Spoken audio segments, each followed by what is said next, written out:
నమస్తే welcome to Andhraprabha.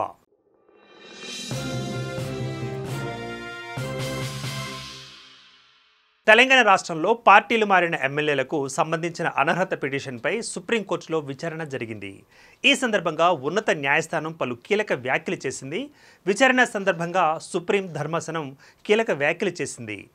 గతంలో ఫిరాయింపుల వ్యవహారాలలో 3-5 రాజ్యాంగ ధర్మాసనాలు తగిన సమయం అని చెప్పలేదని, అలాంటప్పుడు వాటిని కాదని తామెలా వెళ్ళగలమని సుప్రీం ప్రశ్నించింది.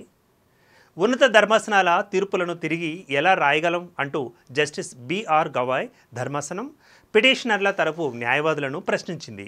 పార్టీ మారిన ఎమ్మెల్యేలకు సంబంధించి అనర్హత పిటిషన్లపై సుప్రీంకోర్టులో విచారణ జరిగింది. జస్టిస్ బిఆర్ గవాయ్ ధర్మాసనం ఈ పిటిషన్ను విచారణ చేపట్టింది. బీఆర్ఎస్ ఎమ్మెల్యే పాడి కౌశిక్ రెడ్డి తరపున సీనియర్ న్యాయవాది అరియామా వాదనలను వినిపిస్తున్నారు. ఇక 3 ఎమ్మెల్యేలపై వేర్వేరుగా ఫిర్యాదు చేసినా స్పీకర్ స్పందించలేదని, నోటీసు కూడా ఇవ్వలేదన్నారు. ఒక ఎమ్మెల్యే కాంగ్రెస్ పార్టీ తరపున లోక్సభ ఎన్నికల్లో పోటీ చేసి ఓడిపోయారని దానం నాగేందర్ గురించి ధర్మాసనం దృష్టికి తీసుకొచ్చారు న్యాయవాది. అటు తర్వాత కూడా బీఆర్ఎస్లోనే ఉన్నామంటున్నారని తెలిపారు. ఫిర్యాదులపై ఏం చేస్తారో 4 వారాల్లో షెడ్యూల్ చేయమని హైకోర్టు గతంలో ఆదేశాలు ఇచ్చిందని, అయినప్పటికీ స్పీకర్ పార్టీ మారిన వారికి నోటీసులు ఇవ్వలేదన్నారు. ఇక సుప్రీంకోర్టులో పిటిషన్ దాఖలు చేసి విచారణ సందర్భంగా ధర్మాసనం కొన్ని వ్యాఖ్యలు చేసిన తర్వాతే నోటీసు ఇచ్చారని అన్నారు. తాము ఫిర్యాదు చేసి దాదాపు ఏడాది పూర్తి అయిందని, ఇప్పటికీ స్పీకర్ షెడ్యూల్ కూడా చేయలేదని న్యాయవాది సుందరం కోర్టు దృష్టికి తీసుకువెళ్లారు. అయితే పార్టీ ఫిరాయింపులకు వార్షికోత్సవం అయిందా అని న్యాయమూర్తి జస్టిస్ గవాయ్ నవ్వుతూ చెప్పారు. స్పీకర్ క్వాష్ జ్యుడిషియరీ అధికారాలతో ఉన్నారని, రాజ్యాంగ పరిరక్షణకు కట్టుబడి ఉండాలని, రాజ్యాంగం కల్పించిన హక్కులు అధికారాలను కూడా పరిరక్షించాల్సిన బాధ్యత స్పీకర్పై కూడా ఉందని న్యాయవాది సుందరం అన్నారు. ఇక ఒకవేళ అది జరగడం లేదు అని భావిస్తే హైకోర్టు సుప్రీంకోర్టును ఆశ్రయించడానికి కూడా రాజ్యాంగం అవకాశం కల్పించిందని అన్నారు.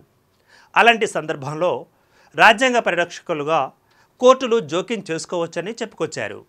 స్పీకర్ క్వాష్ జ్యుడిషియరీ అధికారాలతో ఒక ట్రిబ్యునల్గా స్పీకర్ వ్యవహరించాలని అన్నారు.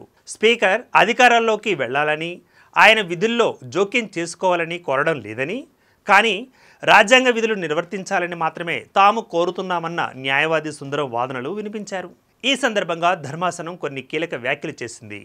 గతంలో ఇలాంటి వ్యవహారాలలో 3-5 రాజ్యాంగ ధర్మాసనాలు కూడా స్పీకర్ను తగిన సమయం అని స్పష్టంగా చెప్పలేదన్నారు.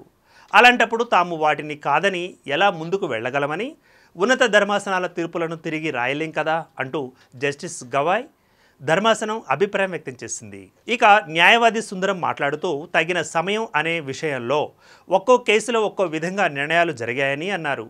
కానీ 3 నెలల్లో నిర్ణయం తీసుకొని అమలు చేయాలని ఒక తీర్పులో సుప్రీంకోర్టు చెప్పిందని ధర్మాసనం దృష్టికి తీసుకువెళ్లారు ఆయన. గతంలో రాజేంద్ర సింగ్ రాణా కేసులో కోర్టు జోక్యం చేసుకుందని, కేవలం 4 వారాల్లోనే నిర్ణయం కూడా జరిగిపోయిందని తెలియజేశారు. రాజేంద్ర సింగ్ రాణా కేసులో 3 నెలలు కాదని 4 వారాలే అని స్పష్టం చేయడంతో అనర్హత వేటు పడిందని ఆర్యామ సుందరం వెల్లడించారు. మరో కేసులో తగిన సమయం అంటే నిర్ణయం స్పీకర్ మాత్రమే తీసుకోవాల్సి ఉంటుందని చెప్పిందని చెబుతూ పాడి కౌశిక్ రెడ్డి తరపున న్యాయవాది అరియామా సుందరం వాదనలను ముగించారు. అనంతరం తదుపరి విచారణను సుప్రీం ధర్మాసనం వాయిదా వేసింది. బీఆర్ఎస్ తరపు న్యాయవాదులు సుమారు 2 గంటల పాటు సుదీర్ఘంగా వాదనలను వినిపించారు. సుప్రీంకోర్టులో బీఆర్ఎస్ తరపు వాదనలు ముగియగా తదుపరి విచారణను ధర్మాసనం ఏప్రిల్ 2కు వాయిదా వేసింది. ఏప్రిల్ 2న స్పీకర్, అసెంబ్లీ సెక్రటరీ తరపున న్యాయవాదులు కౌంటర్ వాదనలు వినిపించనున్నారు. ఏం జరగనుందో వేచి చూద్దాం.